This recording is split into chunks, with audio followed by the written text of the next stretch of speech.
Bismillahirrahmanirrahim. I am Professor Muhammad Tayyib Iqbal, your English teacher. We have already studied 6 chapters of Goodbye, Mr. Chips. Now we are going to study 7th chapter. And so it stood, a warm and vivid patch in his life, casting a radiance that glowed in 1,000 recollections.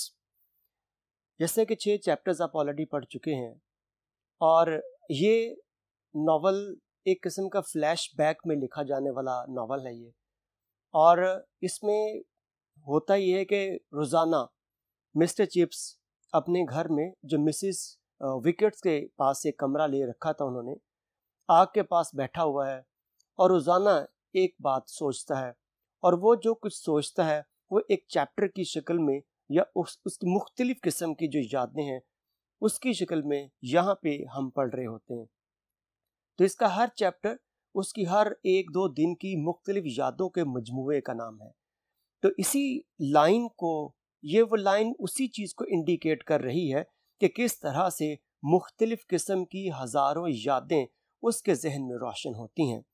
And so it stood a warm and wide patch in his life, और उसकी ज़िंदगी में एक शौक किस्म का, एक वाज़े किस्म का एक तरीक इख्तियार करती हैं, casting a radius that glowed in 1,000 recollections, और वो यादें उसकी जहन में हज़ारों किस्म के मुख्तलिफ पहलुओं को उजागर कर दिया करती हैं। यानी कोई एक याद उसके जहन में आती है, उस एक याद से जुड़े हुए बहुत से वाक़यात भी एक डोरी की तरह खिंचे चले आते हैं उसके जहन में। Twilight at Mrs. Wicket's, when the school bell clanged for call over, brought them back to him in a cloud. Catherine scampering along the stone corridors, laughing beside him at some howler in an essay he was marking, taking the cello part in a Mozart trio for the school concert, her creamy arm sweeping over the brown sheen of the instrument. अब वो बैठा है और ये मुख्तलिफ किस्म की 7-8 वाक़यात अचानक एक लड़ी की शक्ल में उसके जहन में आ जाते हैं, और उन तमाम वाक़यात के छोटे छोटे हिंट यहाँ पर इस सेंटेंस में तहरीर किए गए। और वाक़यात क्या थे कि शाम का धुंधलका और मिसेस विकेट के घर पर बैठा हुआ है, अचानक स्कूल के जो घंटी है बजती है। कॉल ओवर मतलब कि उस दिन का एक किस्म का इख्तिताम होता है और बच्चों की हाजिरी लगाना शुरू हो जाते हैं। Brought them back in him a cloud, Catherine, और क्लाउड मतलब एक थोड़ी सी गैर वाज़े किस्म की यादें मिस्टर चिप्स के जहन में आती हैं कि जब कैथरीन मौजूद थी, मैं स्कूल में होता था और घंटी बजती थी, तो कैथरीन क्या करती थी, वो यहाँ पे लिखा हुआ है।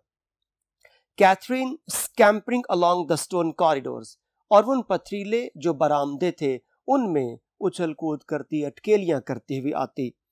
Laughing beside him at some howler, एक वाक्या पीछे पड़ा और आगे फिर अगला, यानी कि हर कौमे के बाद एक नया वाक्या, उसका हिंट यहाँ पर मौजूद होगा। और अगला क्या वाक्या, laughing beside him at some howler. Howler कहा जाता है किसी खास किस्म की कोई मिस्टेक, और उस मिस्टेक पर जोर से हंसना कि वो मजमून पढ़ रहा है और उस मजमून को जो वो चेक कर रहा है उस वक्त मिस्टर चिप्स बैठा हुआ, और कि बहुत बड़ी गलती वहां पर की हुई उस तालिबे इल्म ने, और उस गलती को पढ़ के वो दोनों मिस्टर चिप्स भी और कैथरीन हंसना शुरू हो जाते हैं। In an essay he was marking, taking the cello part in a Mozart trio for the school concert. और अब यहाँ पे कॉमे के बाद फिर अगला वाक्या, और अगला वाक्या क्या था कि वो मोजार्ट, वैसे एम कैपिटल है, मोजार्ट तो वैसे भी एक म्यूजिशियन था, कंपोजर था, गाने लिखा करता था, और उसके नाम पर एक खास किस्म की मौसीकी धुन जो 3 लोग, ट्रायो मीन्स 3, ग्रुप ऑफ 3 के 3 लोगों का एक ग्रोह मिलके जो गाने की धुन तरतीब देने की कोशिश कर रहा होता है। तो कैथरीन भी उस एक ग्रुप में जाके मौसीकी की प्रैक्टिस करती थी, और वो जिस ऑर्गन लॉफ्ट कह लें आप, कह लें कि जिस जगह पर बैठ के वो प्रैक्टिस करते थे, और ये स्क्रीन पर भी आपको वो दिखाई देगा कि वो कौन सा मौसीकी आला था जिसको कैथरीन बड़े शौक से बजाया करती थी। यहाँ लिखा कि cello part in a Mozart trio for the school concert, कि स्कूल में कॉन्सर्ट की तैयारी में कैथरीन भी हर वक्त पेश रहती थी। Her creamy arm sweeping over the brown sheen of the instrument, और उस इंस्ट्रूमेंट की शीन कहा जाता है उसका जो एक लंबा सा पार्ट, और क्रीमी मतलब उसके नरमो मुलायम बाजू उस इंस्ट्रूमेंट को पकड़ते, और उसकी जो मुलायम सतह थी उस इंस्ट्रूमेंट की वो उसने बाजू में लेके, और जैसे जस्ट लाइक हारमोनियम उसको इस तरह से तारों को बजाया करती थी वो। तो उससे कहा गया जिस अंदाज में पकड़ के वहां पर बैठी होती थी प्रैक्टिस करने के लिए। She had been a good player and a fine musician, यानी कि कैथरीन एक किस्म की ऑलराउंडर थी, और उस वजह से ऑलराउंडर होने की बुनियाद पर वो चिप्स के हर मामले में कहीं ना कहीं पर जरूर मशावरत के लिए मौजूद हुआ करती। और जैसे कभी इस सेंटेंस में पढ़ा कि वो बहुत अच्छी प्लेयर थी, वो अच्छे अंदाज में उस इंस्ट्रूमेंट को बजाती थी, और वो बड़े अच्छे अंदाज में गाने भी कंपोज करती थी, लिखती थी और उनको बजाती थी। And Catherine furred and muffed for the December house matches. Furred and muffed का मतलब कि फर वाले कपड़े पहनकर और मफ्ड जो ग्लव्स हुआ करते हैं जो फर के बने होते हैं, और मुकम्मल तौर पर अपने आप को फर वाले कपड़ों में मलबूस करके दिसंबर में स्कूल में जब स्कूल की मुख्तलिफ टीम्स के आपस में मैचेस हुआ करते थे, उन मैचेस को देखने के लिए वो स्टेडियम में जाया करती थी। और वो स्टेडियम कह लें या प्लेग्राउंड कह लें, वो स्कूल की बिल्डिंग के बिल्कुल साथ अटैच हुआ करता था। Furred and muffed for the December house matches, Catherine at the garden party that followed speech day prize giving. और अब जैसे मैंने पहले बताया कि हर कॉमा के बाद एक नेक्स्ट इवेंट, उस इवेंट की एक याद को एक छोटे से हिंट के साथ यहाँ पर दर्ज किया गया। और वो अगली कौन सी एक्टिविटी कैथरीन के पेश की गई? Katherine at the garden party that followed speech day prize giving, के स्पीच कंपटीशन में जो तलबा जीत जाते उनके एजाज में इनामात की तकरीब के बाद एक मखसूस खाने की तकरीब भी हुआ करती, और कैथरीन उस खाने की तकरीब में भी शामिल हुआ करती थी।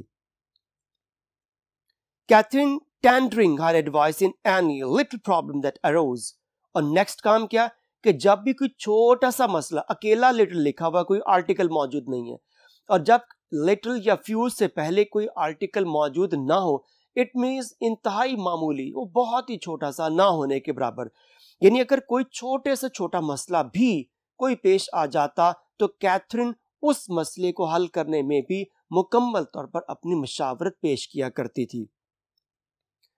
Good advice to which he did not always take but which always influenced him, कि जब भी कैथरीन कोई मशवरा पेश करती तो मिस्टर चिप्स बाज़ औक़ात उस नसीहत को, उस मशवरे को एक्सेप्ट कर लेता, लेकिन वो अक्सर नहीं किया करता था, यानी कि लाजमी नहीं था कि वो हर मशवरे को एज इट इज एक्सेप्ट कर ले।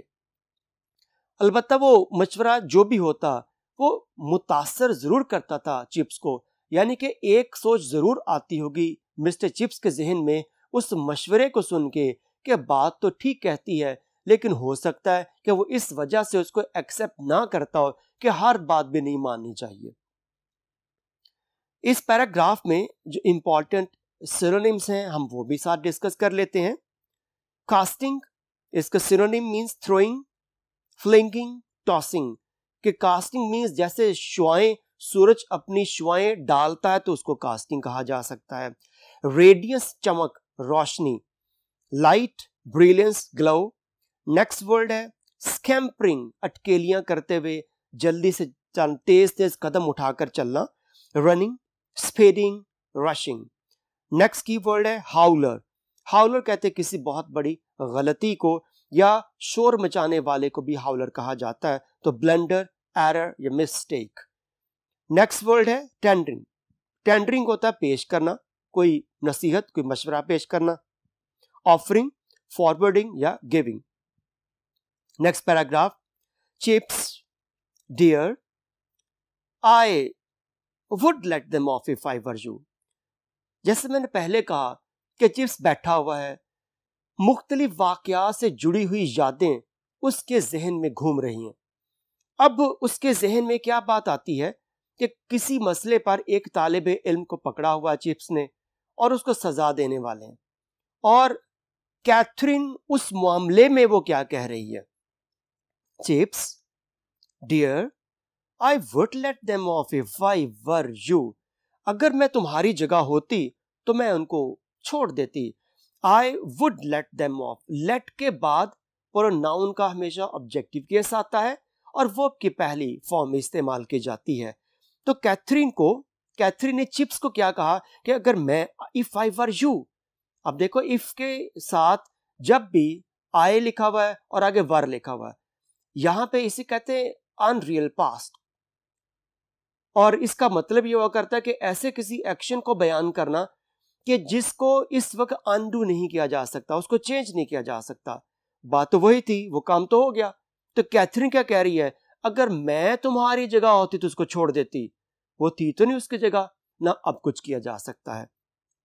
After all it's nothing very serious. फिर भी बहरहाल कि इतना भी बड़ा मसला नहीं था, कोई इतनी बड़ी गलती थोड़ी थी बच्चे की कि उसको पकड़ के सजा दे दी.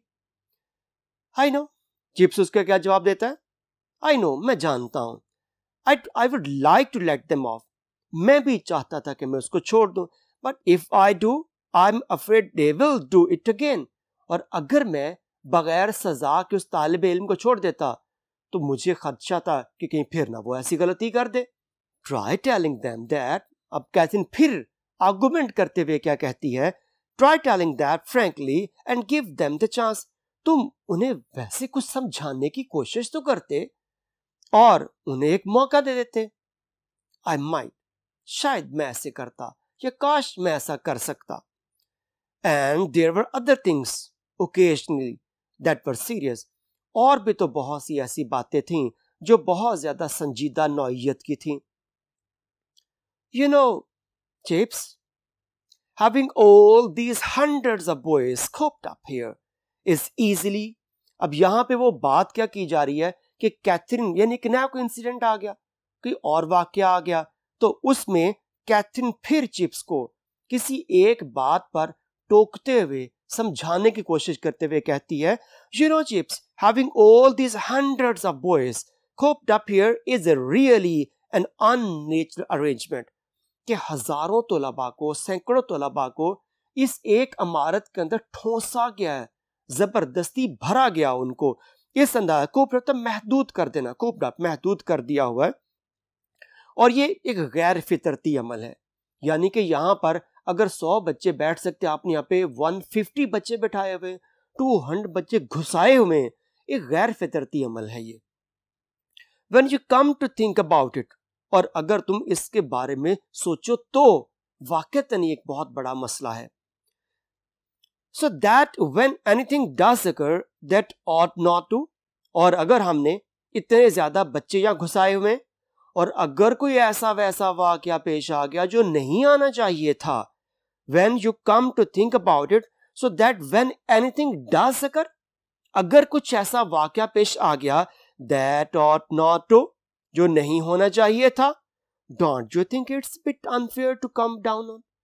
तुम्हें क्या ऐसा नहीं लगता ये थोड़ा सा एक ऐसा गैर मुनसिफाना सा फील है जो नहीं होना चाहिए था, as if it were their own fault for being there? क्या ये बच्चों का कसूर है कि वो यहां पर तालीम हासिल करने के लिए आए?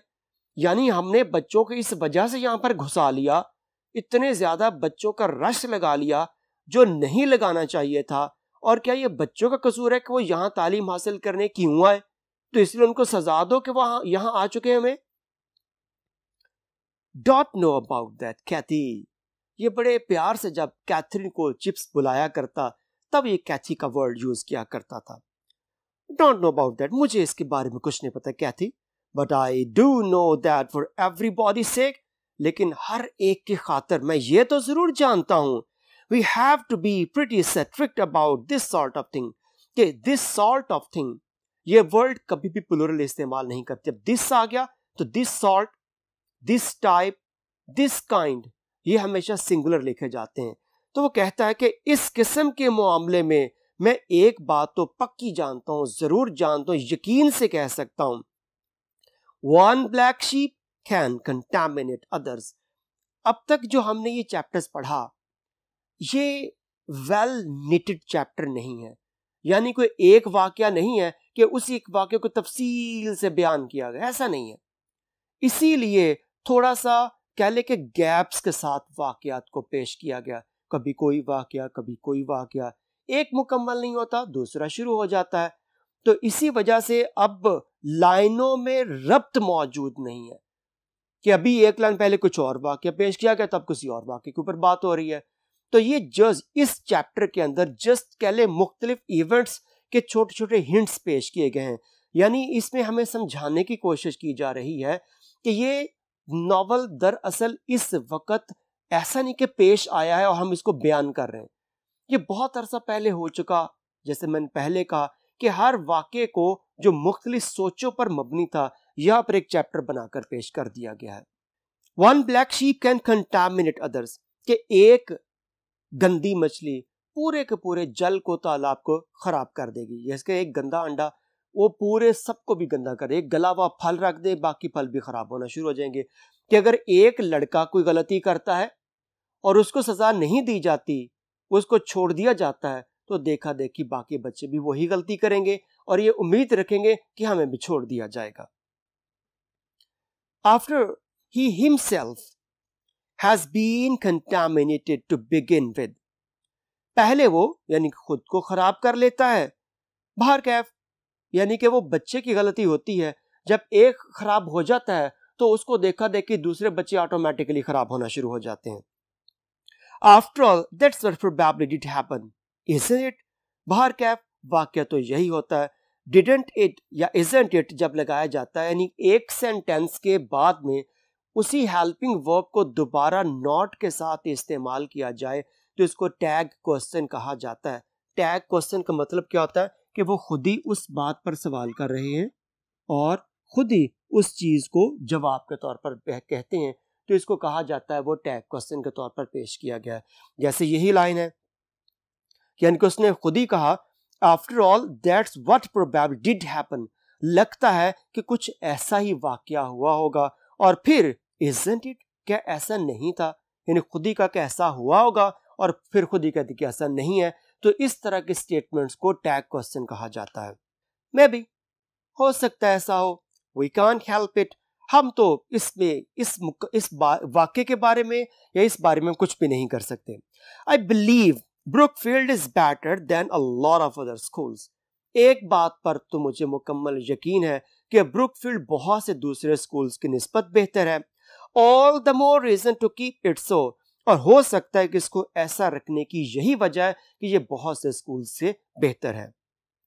बट दिस बॉय चिप्स, अब देखिए इसमें कंट्राडिक्शन मौजूद है, यानी कि हर वाक्य के अंदर चिप्स कुछ कहता है, कैथरीन कुछ कहती है, और फिर कैथरीन चिप्स से मुखालफत करते हुए कह रही है but this boy Chips you are going to sack him, लेकिन ये लड़का चिप्स तुम तो इसके निकालने ही वाले थे।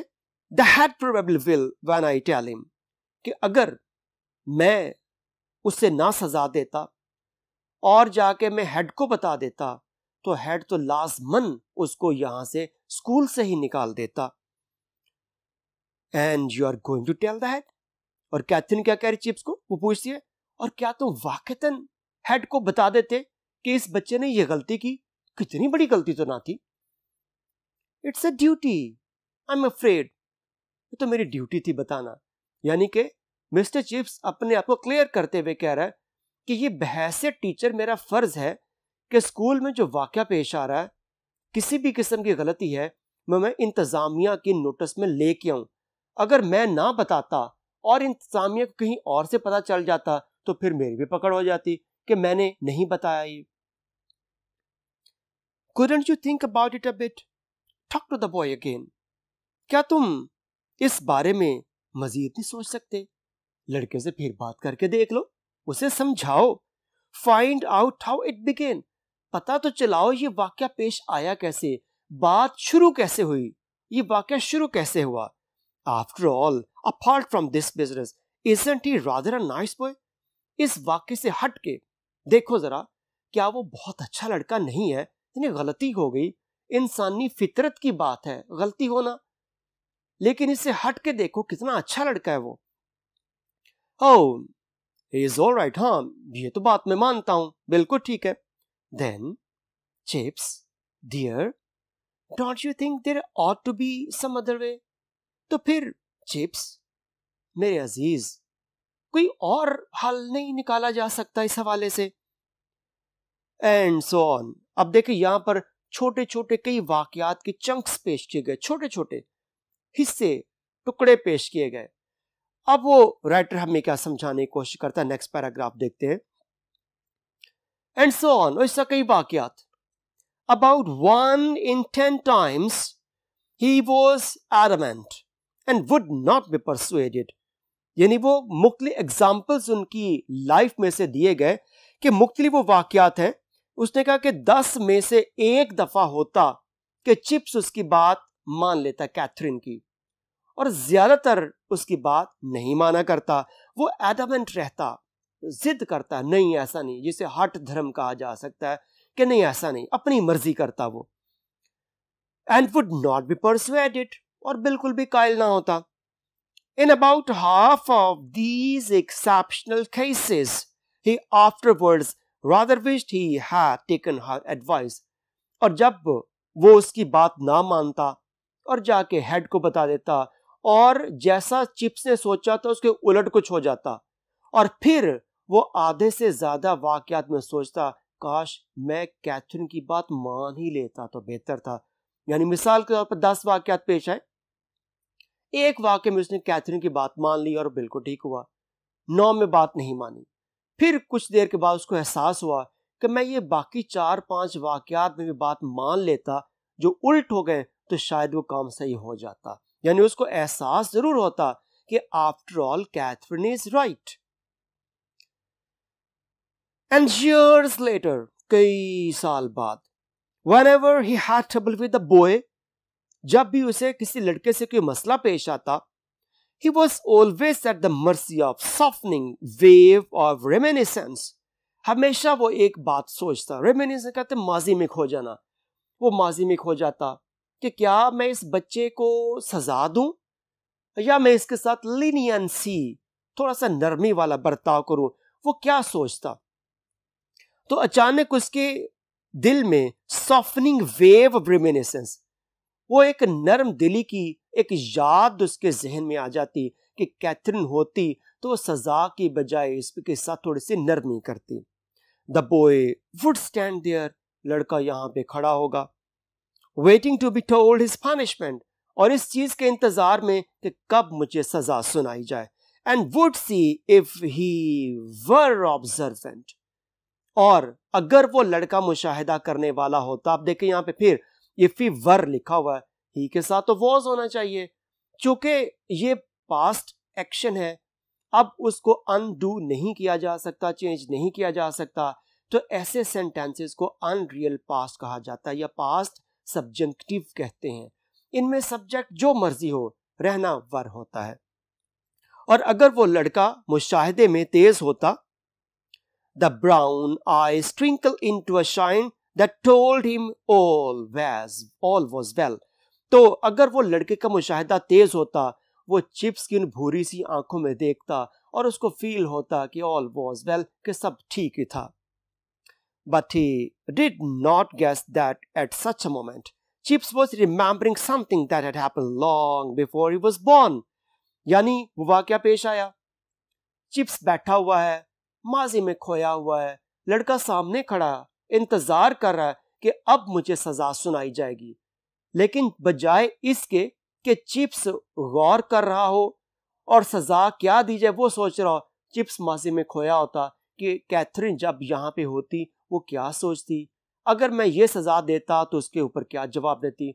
वो तो अपनी यादों में खोया हुआ है, और जबकि बच्चा इंतजार कर रहा है कि मुझे सजा दी जाए। तो इसलिए यानी कि Chips remembering something that had happened long before he was born. और चिप्स क्या सोच रहा है, इतना पुराना वाकया जो शायद इस तालिबे इल्म जो सजा सुनने के लिए खड़ा है उससे पैदा होने से भी पहले का वाकया चिप्स सोच रहा हो। That Chips was thinking, young ruffian, I'm hanged if I can think of any reason to let him off, but I'll bet she would have done। अब वो उसको उस तालिब इल्म को कह रहा हुआ, उसने कहा कि यंग रफियन, रफियन वैसे बदमाश बुरे बच्चे को कहा जा सकता है, यहाँ पे वो वैसी बच्चे को एक प्यार और लाड के साथ कन्विंसिंग वे में कहता हुआ है, अरे नौजवान, अगर बदतमीज बच्चे, शरारती बच्चे, कि अगर मैं तुम्हें छोड़ने का 1% भी सोचता, यानी अगर मेरे जहन में यह बात आती मैं तुम्हें छोड़ देता हूं, तो फिर but I bet she would have done, और फिर मैं ये शर्त लगाने को तैयार हूं, अगर वो जिंदा होती वो जरूर तुम्हें छोड़ देती। यानी कि हो सकता है कि मैं अभी तुम्हें छोड़ूं या सजा दूं, लेकिन इस बात पर अगर कैथरीन जिंदा होती वो जरूर तुम्हें छोड़ देती। अब इस पैसेज में जो इंपॉर्टेंट वर्ड्स हैं उनके मीनिंग्स हम देखते हैं। एडमेंट, जैसे अभी हमने ऊपर वर्ड पढ़ा, जिद्दी को कहा जाता है, हठ धर्म को कहा जाता है, अपनी बात पे अड़ जाने वाला। तो मीनिंग्स इसके स्टबन, रिजिड और स्ट्रिक्ट। नेक्स्ट वर्ड है परसुएडेड, कन्विंस करना, कायल करना किसी को। Influenced, convinced, advised. Next word है रेमिनिसेंस, याद में होना। Memory, recollection, review. Next paragraph, but she had not always pleaded for leniency. अभी जो ऊपर वाले पैराग्राफ की आखिरी लाइन पढ़ी तो चिप्स ये सोच रहा है कि वो अगर होती तो सजा के खिलाफ होती और नरमी का कहती। तो अब पहली जो लाइन अब हमने पढ़ी उसमें वो क्या कह रहा है, but she had not always plead for leniency, लेकिन वो हमेशा नहीं ऐसा करती कि नरमी की जाए। On rather rare occasions she urged severity where Chips was inclined to be forgiving. यानी कभी कभार कोई ऐसा वाकया भी पेश आ जाता कि जब चिप्स नरमी करने वाला होता तो कैथरीन कहती नहीं, इस बात पर नरमी ना करो तुम। यानी वो उस पर भी अगेंस्ट होती कि ये गलती, यानी कि चिप्स तो ये चाहता था कि चलो कैथरीन का मशवरा लेते हैं वो क्या कहती है। यानी वो चाहता था कि कैथरीन से किसी बहाने से इस मौजू पर बात हो जाए। तो कैथरीन, अगर वो कहता है सजा दो, कैथरीन कहती नहीं। ये हो सकता है ये भी मुमकिन हो कि वो बहुत ज्यादा क्योंकि मोहब्बत करता था कैथरीन से और वो जानबूझ के गलती करता कि यहाँ पे कैथरीन मेरी करेक्शन करे। तो इसलिए वो जब भी किसी बच्चे को गलती करने पर सजा देता, कैथरीन कहती नहीं, यहाँ पे मत तो सजा, ये इतनी बड़ी गलती तो नहीं है। और जब वो छोटी सी गलती पर या कोई बहुत बड़ी गलती पर बच्चे को मुआफ कर देता, कैथरीन कहती नहीं, ये गलती मुआफी के काबिल नहीं, इस पर तो सजा बनती है।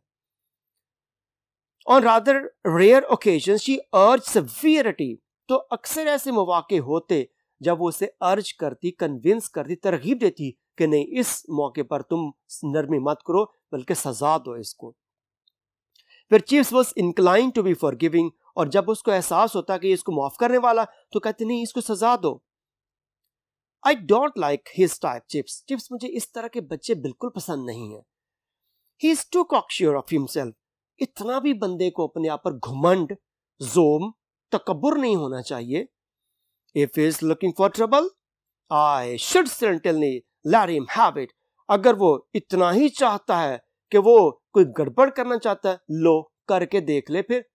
यानी अगर मैं तुम्हारी जगह होती और ये बच्चा बदतमीजी करने पर ही माइल होता तो मैं कहती लो करो तुम गलती, फिर मैं देख तुम्हें क्या सजा देनी चाहिए।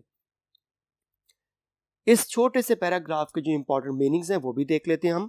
Pleaded means prayed, requested, advocated, appealed. Next word leniency, नरमी बरतना। Mildness, mercy, kindness. Next word है सेवियरिटी, शिद्दत होना, सख्ती करना। Harshness, cruelty, oppression. Next paragraph, what a host of little incidents. छोटे छोटे वाकयात का कितना होस्ट यहाँ पर हुजूम मानी लिया गया है। एक हुजूम, एक रश यादों का उसके जहन में मौजूद रहता।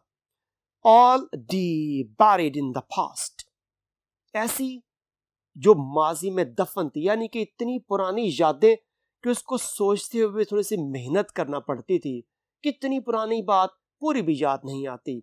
वो इसी मुनासबत से एक शायर का शेर है, यादों के हाशिए भी अहम है बहुत हसन, दीमक लगी किताब को आहिस्ता खोलिए। जितनी पुरानी याद होगी वो ऐसे है कि जैसे किताब को दीमक लग गई है और सफ़ा खोलें को वहीं से फट जाएगा। तो इसी तरह से बहुत सी यादें चिप्स की इतनी पुरानी हो चुकी थी कि उसको मुकम्मल वाकया वो बात भी याद नहीं थी। all deep buried in the past. ऐसी यादें जो बहुत माजी बईद में दफन हो चुकी थीं, problems that had once been urgent, और ऐसे मसाइल उसको याद आए जो उस वक्त हल किए जाने बहुत जरूरी थे.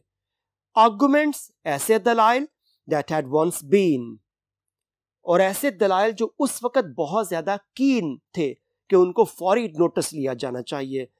Anecdotes, वो छोटे छोटे वाक़यात, कहानियां, लतीफ़े, मज़ाहिया that were funny only because one remembered the fun. और वो छोटी छोटी मज़ाहिया, कहानियां या लतीफ़े इस वजह से मज़ेदार थे कि किसी को मज़ा बहुत ज़्यादा पसंद था. Did any emotion really matter where the last trace of it had vanished from human memory? कि कोई ऐसी ह्यूमन जो इमोशंस हैं, हमारे जज्बात हैं, really matter when the last trace of it, कि उस वाक़े से मुतालिक वो आखिरी याद भी हमारे जहन से हज़फ हो जाए. जैसे जैसे हम बड़े होते जाते हैं, हम माजी के बहुत से वाक़यात हमारे जहन से मुकम्मल तौर पर ख़त्म हो जाते हैं, गायब हो जाते हैं. वो हल्की सी एक रमक, एक याद, एक छोटी सी बात उस बहुत बड़े वाक़े से जुड़ी रह जाती है, बाकी वाक़े हम भूल चुके होते हैं. तो वही बात यहाँ पर उसने कहा कि बहुत से ऐसे जज्बाती किस्म के वाक़यात होते हैं जो कभी हमारे जहन में बहुत वाज़े होते हैं, लेकिन वक्त के साथ साथ वो ख़त्म हो जाते हैं. अब महज एक दो यादें उस बहुत बड़े वाक़े से जुड़ी रह जाती हैं, बाकी सब कुछ ख़त्म हो जाता है. एंड इफ दैट वर सो, और अगर ऐसी बात हो, what a crowd of emotions clung to him as to the last tomb before annihilation.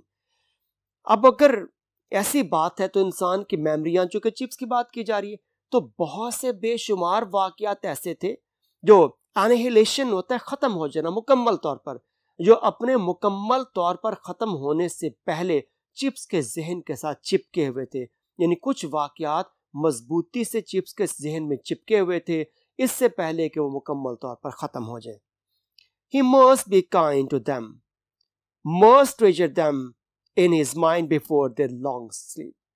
और इससे पहले कि वो वाक़यात लॉन्ग स्लीप, मुकम्मल तौर पर अब्दी दायमी नींद सो जाए, चिप्स को चाहिए कि उन वाक़यात के साथ कुछ अच्छा करे, कुछ लिख ले उनको, या कोई ऐसा काम करे जिससे वाक़यात अमर हो जाए. That affair of Archer's resignation, अब वो मिसालें दी जा रही कि मिसाल के तौर पर वो आर्चर के इस्तीफे का ही मामला देख लीजिए. For example, instance means example. A queer business, एक अजीब सा वाक़या, queer, strange. A queer business that was एक बड़ा अजीब वाक़या था. And that affair about the rat that Dunster put in the organ loft while old Ogilvy was taking choir practice.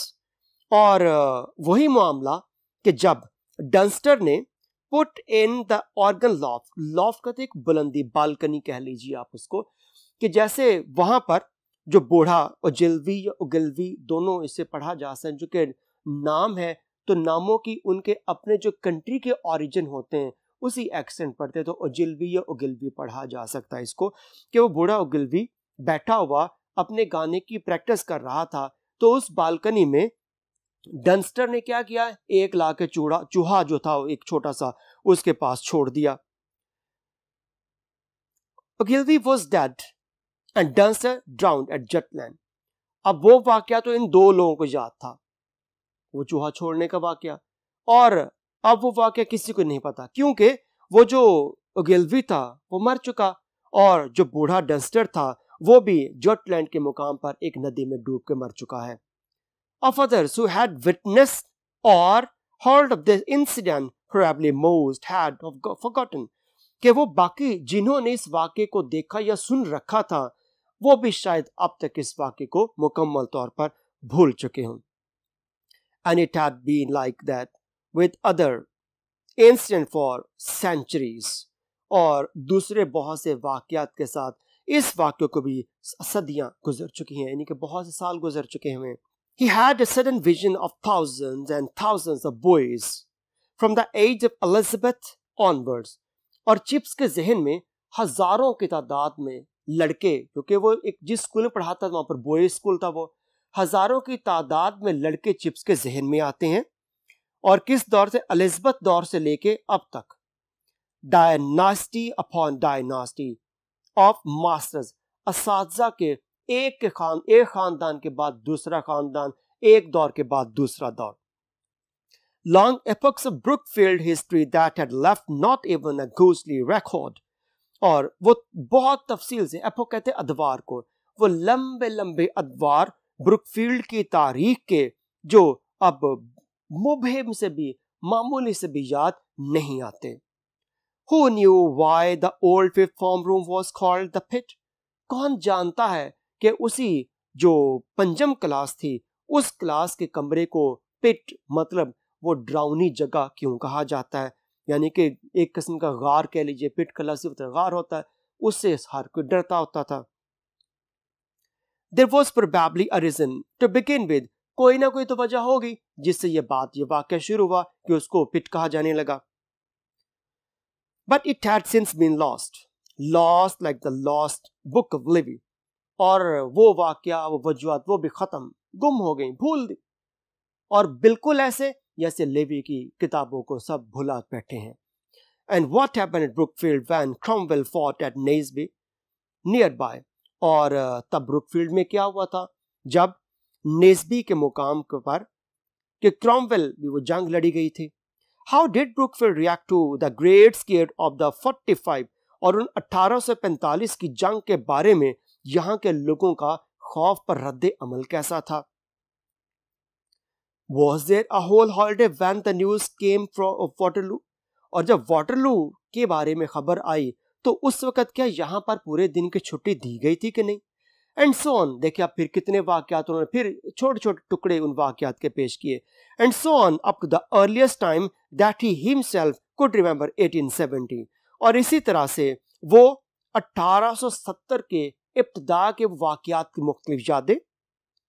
And Weatherby saying by way of small talk after their first and only interview कि जब mister chips ने Brookfield join किया, इसका Wetherby के साथ 1870 में एक ही interview हुआ था. उस इंटरव्यू में जो स्मॉल टॉक कहते, छोटी मोटी हल्की फुल्की गपशप करते हुए क्या कहा था वेदरबी ने. Looks as if we shall have to settle with the Prussians ourselves one of these fine days. लगता है कि हम इन जो जर्मन लोग हैं खुद ही इनके साथ निमटना पड़ेगा, कुछ मामलात ऐसे बनते जा रहे हैं.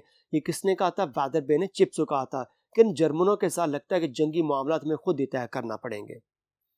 चलें, यहाँ तक आज हमारा काम ख़त्म होता है. बाकी इस लेसन के जो पैराग्राफ्स वो और इसी एक्सरसाइज नेक्स्ट हम इशू करेंगे इसको, और जितने भी पैराग्राफ वो बाद में पढ़ेंगे और इसी एक्सरसाइज भी करेंगे और साथ नेक्स्ट चैप्टर शुरू करेंगे. ठीक है, बहुत शुक्रिया. अल्लाह हाफिज़.